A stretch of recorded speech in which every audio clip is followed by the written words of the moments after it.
Everyone. तो आज हम आपके सामने लेकर आए हैं नरेशन।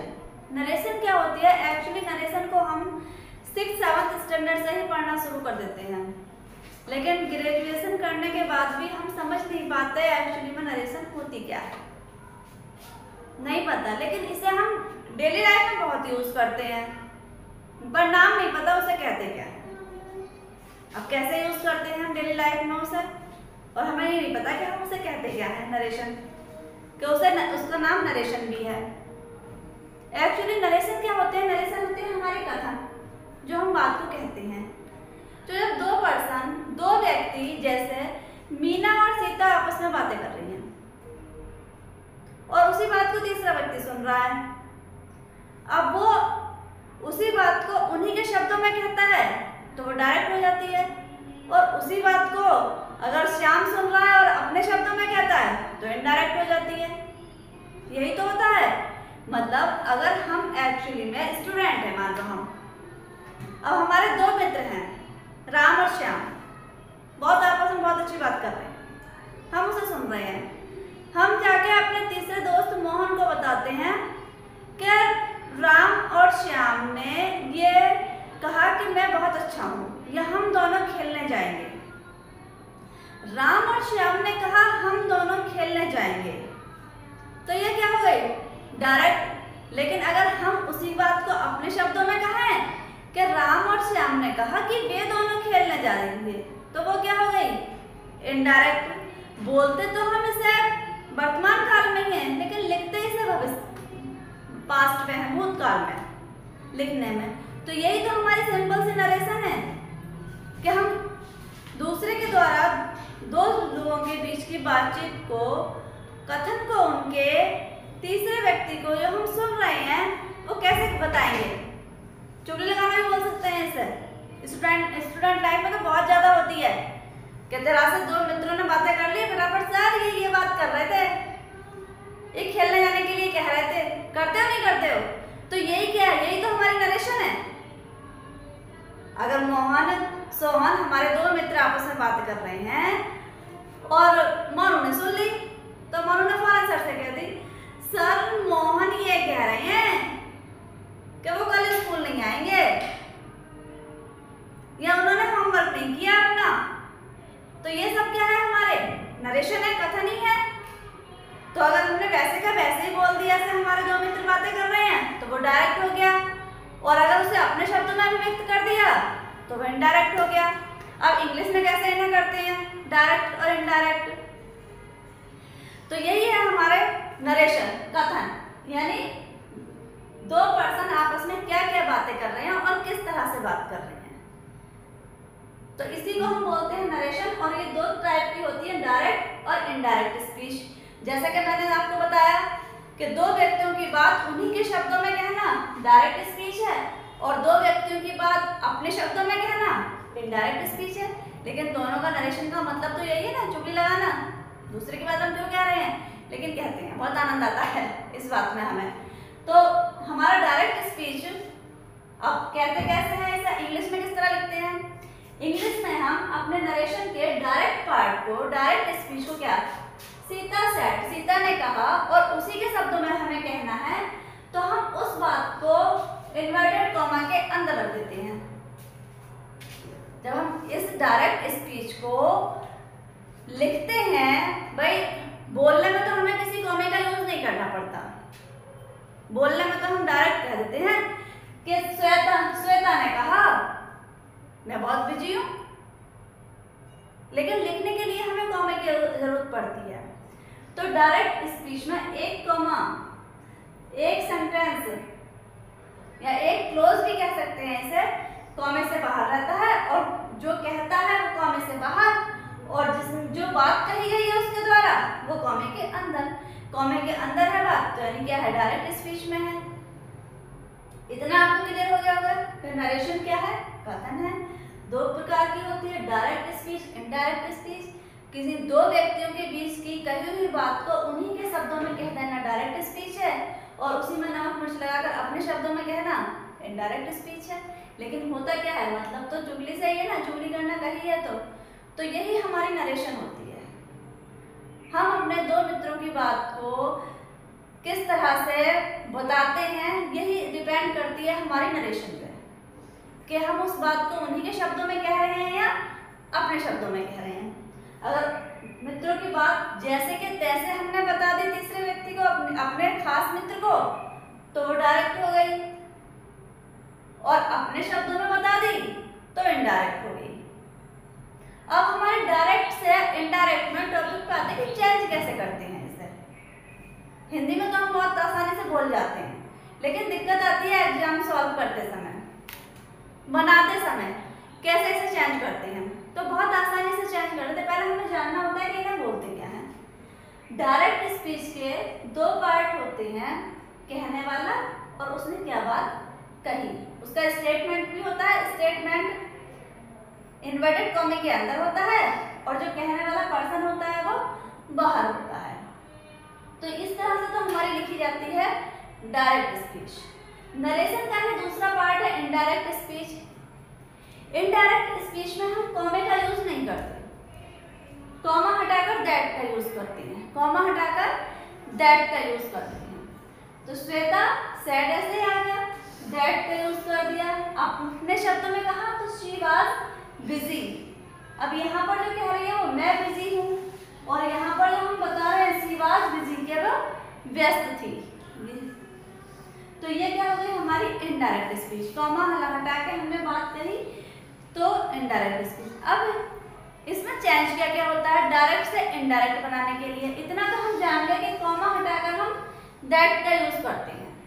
हमने यहाँ पर कॉमा लगाया, सेंटेंस स्टेटमेंट हमारा वही है, कहने वाला वही है, लेकिन वर्डों में चेंजेस है। यहाँ हमने अपने शब्दों में बात की है, यहाँ हमने उसी के शब्दों में उसी की बात रख दी है। सीता के शब्दों में सीता की बात रख दी, यहाँ सीता की बात अपने शब्दों में रख दी कि सीता क्या कह रही थी। तो सीता कह रही थी कि वह व्यस्त थी। तो इनमें चेंज होते हैं। पहले हम इसे डायरेक्ट स्पीच को देखते हैं। डायरेक्ट स्पीच के दो पार्ट होते हैं। डायरेक्ट स्पीच के दो पार्ट होते हैं। एक होता है रिपोर्टिंग स्पीच। इस वाले पार्ट को क्या बोलते हैं? इसे बोलते हैं हम रिपोर्टिंग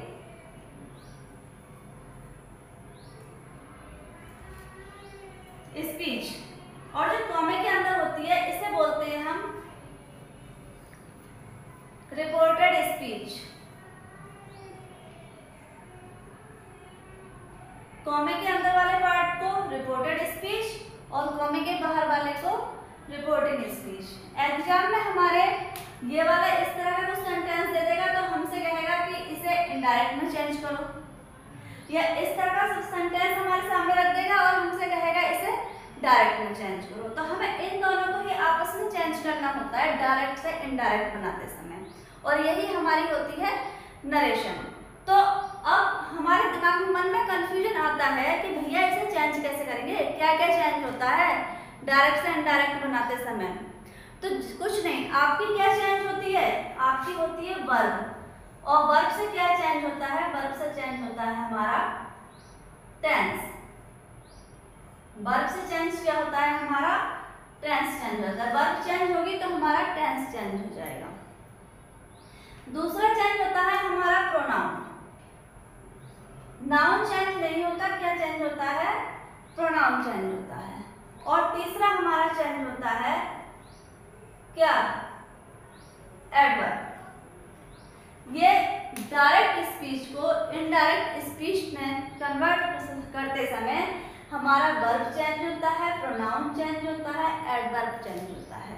और इसे हम अब बारी बारी से चेंज करना सीखेंगे। सबसे पहले हम सीखेंगे कि हमारा वर्ब किस तरह से चेंज होता है। किसी स्पीच को, डायरेक्ट स्पीच को इनडायरेक्ट में चेंज करते समय हमारा जो वर्ब होता है वो किस प्रकार से चेंज होता है।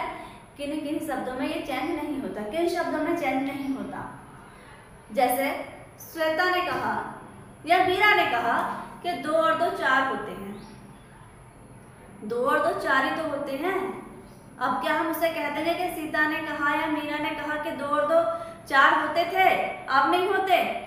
हो सकता है ऐसा? नहीं होता ना। अगर श्वेता ने कहा कि पृथ्वी गोल है, क्या कह देंगे पृथ्वी गोल थी? नहीं कह सकते। तो इस तरह के सेंटेंस में कोई चेंज नहीं होता, जो कि बिल्कुल सच होते हैं। लेकिन नॉर्मल जो बात बोली जाती है, जैसे मैं खाना खा रही हूँ, तो हम इसे चेंज कर देंगे मैं खाना खा रही थी, क्योंकि हिंदी हमारी मातृभाषा और बिना हिंदी में यूज किए उपयोग किए आप नहीं सीख सकते। तो अब हम स्टार्ट करते हैं अपना पहला चेंज किसका, वर्ब का, कि हम किस तरह से डायरेक्ट स्पीच को इनडायरेक्ट में जब चेंज करते हैं तो हमारी वर्ब कैसे चेंज होती है। तो आज हम क्या देखेंगे, वर्ब। वर्ब यानी टेंस में क्या परिवर्तन होता है हमारे डायरेक्ट से इनडायरेक्ट में बदलते हुए। तो हमारे इसमें वर्ब में परिवर्तन करेंगे, डायरेक्ट से इनडायरेक्ट में चेंज करेंगे। तो पहले हम ध्यान रखेंगे अपनी रिपोर्टिंग स्पीच का, कि हमारी रिपोर्टिंग स्पीच किस टेंस में है। यदि हमारी रिपोर्टिंग स्पीच किस में है, प्रेजेंट में है, रिपोर्टिंग स्पीच प्रेजेंट में है, तो रिपोर्टेड स्पीच का टेंस चेंज नहीं होगा। ये इसका टेंस चेंज नहीं होगा, किसका, रिपोर्टेड स्पीच का।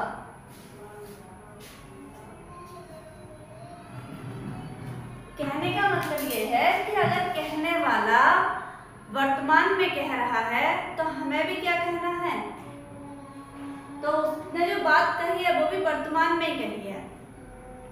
जैसे मीरा सेज, यानी मीरा कहती है, मीरा कहती है राधा इज इल, राधा बीमार है, इसने डायरेक्ट बोला। मान लो गीता ने आगे बोला, गीता ने आगे क्या बोला, मीरा कहती है कि राधा इज इल, राधा बीमार है। तो हमें इसका जो इनडायरेक्ट बनेगा, यानी जो गीता बोलेगी दोबारा से, वो भी यही कहेगी, क्या कहेगी, मीरा कहती है कि राधा बीमार है। कहने का मतलब है यदि हमारी रिपोर्टिंग स्पीच प्रेजेंट टेंस में है तो रिपोर्टेड स्पीच भी किस में होगी, प्रेजेंट में ही होगी। कुछ इसमें चेंज नहीं होगा, सीधे सीधे क्या, मीरा सेज, कॉमा हटाएंगे, दैट राधा इज इल। मैंने कहा इसकी वर्ब चेंज होगी, लेकिन वर्ब चेंज कब नहीं होगी, जब हमारी रिपोर्टिंग स्पीच प्रेजेंट टेंस में होगी, तो रिपोर्टेड स्पीच में हमारी वर्ब चेंज नहीं होगी। अच्छा, दूसरा देखते हैं हम sentence. Mohan says to me, comma हटाया, that Sonu has gone to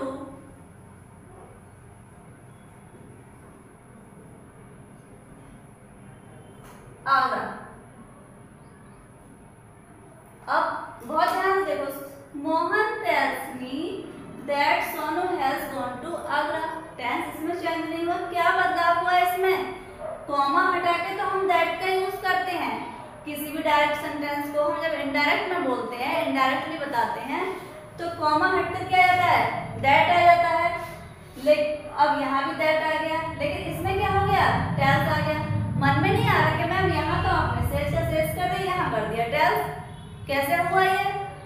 तो ये भी क्या है, डायरेक्ट और इनडायरेक्ट का एक रूल है कि अगर हमारे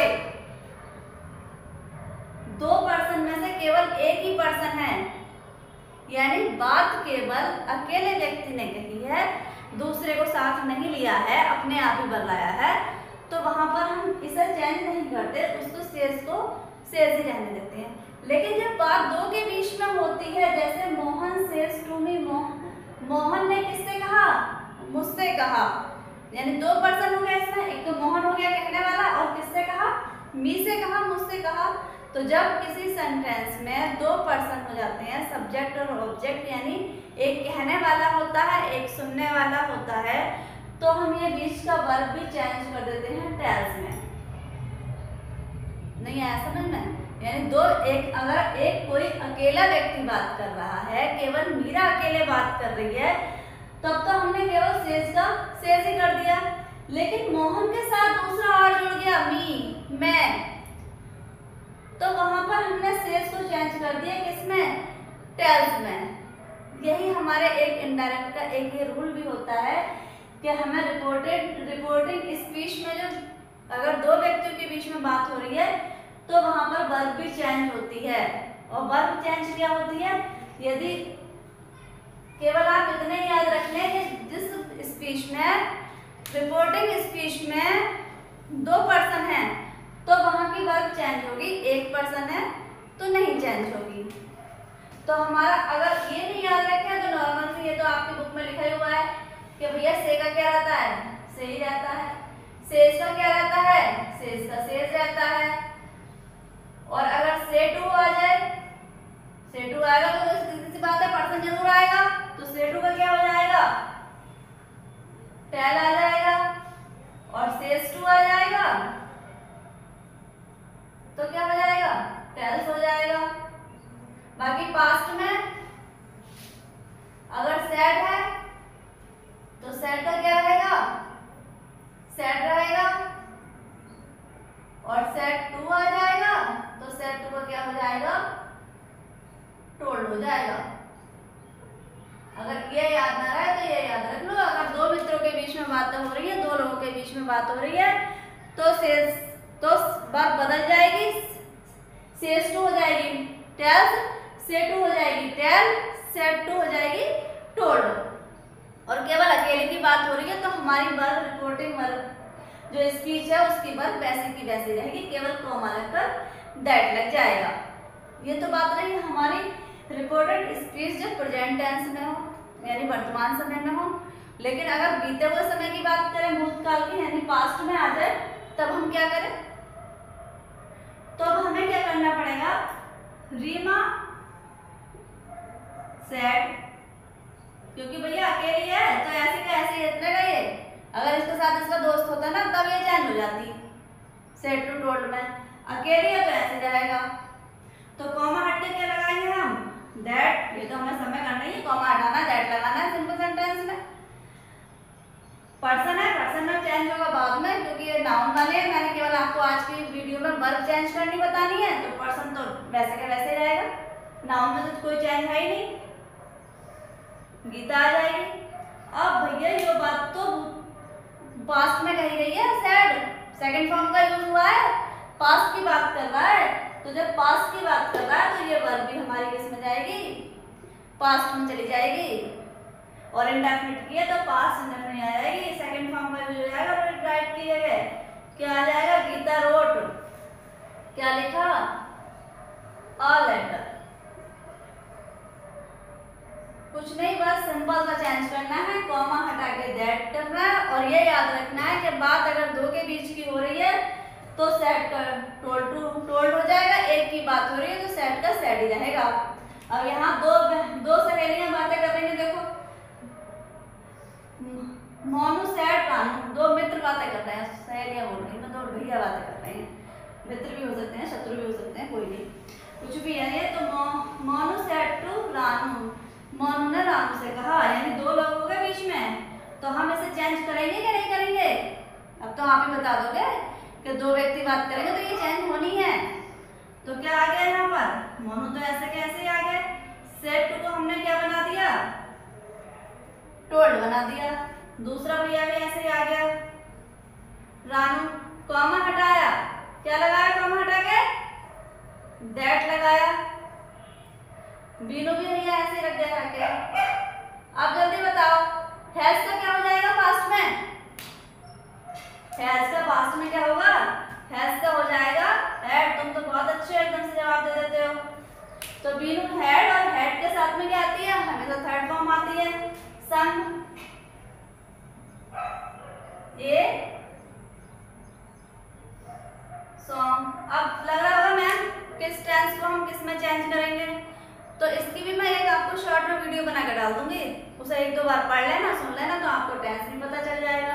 और टेंस आप जब यूज ऑफ बी ट्रांसलेशन सीखेंगे तो आपको टेंस भी सीखने को मिल जाएंगे। तो इसी तरह चैनल पर बने रहें। और आगे हम सीखने वाले हैं अपनी अगली वीडियो में कुछ और एग्जाम्पल, जिसमें हम किसको चेंज करेंगे, प्रोनाउन को चेंज करेंगे। और ऐसे वाक्य देखेंगे जो कभी चेंज होते ही नहीं, जो हमेशा ऐसे के ऐसे जाते हैं। जैसे मैंने पहले बताया 2 2 और 4 होते हैं, पृथ्वी गोल होती है, सूरज पूरब से निकलता है। चेंज कर सकते हैं हमने, कभी पास्ट में कर सकते हैं, नहीं हो सकते। जो बिल्कुल सच होता है वो तो पास्ट में भी वही था, प्रेजेंट में भी वही है और हमारे भविष्य में भी वही रहेगा। सूरज पूरब से निकलता है, निकलता था और निकलता रहेगा, तो उसमें तो कोई बदलाव है ही नहीं। तो कुछ इस तरह के सेंटेंसों के साथ मिलते हैं हम आपसे अगली वीडियो में।